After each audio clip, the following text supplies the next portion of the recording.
What happens when even the most powerful sage falls prey to the very desires he spent lifetimes conquering?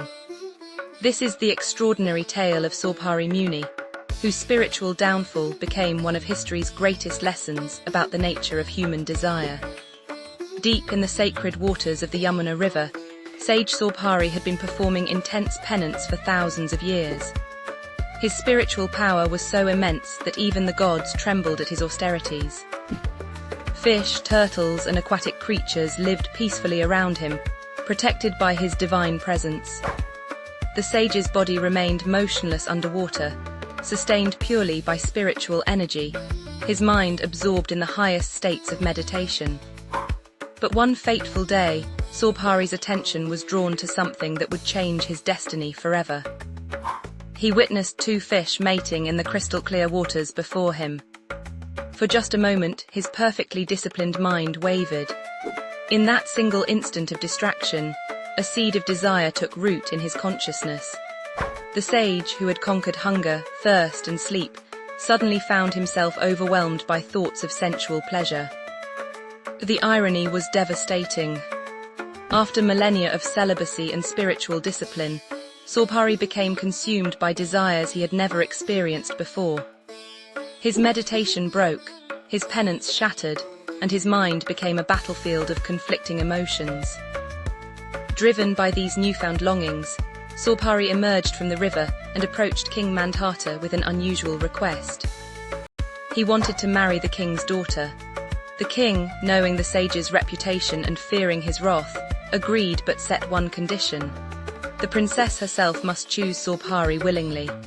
Here, the story takes an even more remarkable turn.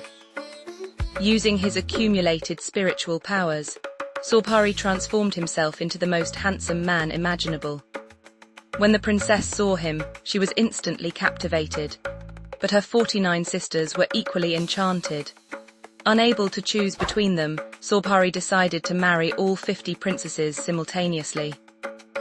The sage's fall accelerated rapidly. He created magnificent palaces for each wife, filled with every luxury imaginable. Each palace was more beautiful than Indra's heaven itself. Saubhari lived like an emperor, surrounded by unimaginable wealth and pleasure. For years, he indulged in every sensual delight, completely forgetting his spiritual identity. But Maya, the cosmic illusion, had not finished with Saubhari yet. The more he indulged, the more his desires multiplied. Like pouring ghee into fire, each pleasure only intensified his cravings.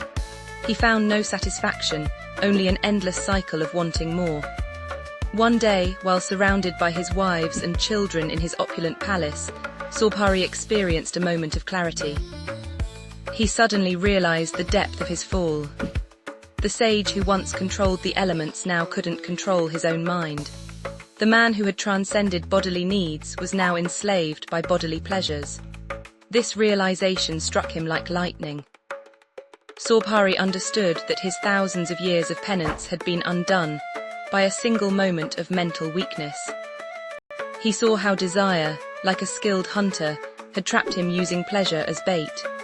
The very powers he had gained through spiritual practice had become instruments of his downfall. With great determination, Saubhari made a difficult decision. He renounced everything, his wives, children, palaces, and pleasures. Taking his eldest wife, who chose to accompany him, he retreated to the forest to resume his spiritual practices. This time, however, his approach was different. He understood that mere external austerity wasn't enough. The real battle was within the mind. The Puranas tell us that Saubhari eventually achieved liberation, but his journey taught profound lessons about spiritual life. His story reveals that spiritual power without wisdom can become dangerous. It shows how desire can lie dormant for lifetimes, waiting for a moment of weakness to surface. Saubhari's tale reminds us that the mind is like a mirror. It reflects whatever it focuses upon. When he focused on fish mating, his pure consciousness became colored by desire. This teaches us the importance of constant vigilance in spiritual practice. The story also illustrates Maya's subtle nature. Saubhari's desires weren't satisfied by fulfillment, they only grew stronger. This reveals desire's paradoxical nature. The more we feed it, the hungrier it becomes. Ultimately, Saubhari Muni's journey from spiritual heights to worldly entanglement and back to liberation shows us that failure isn't final.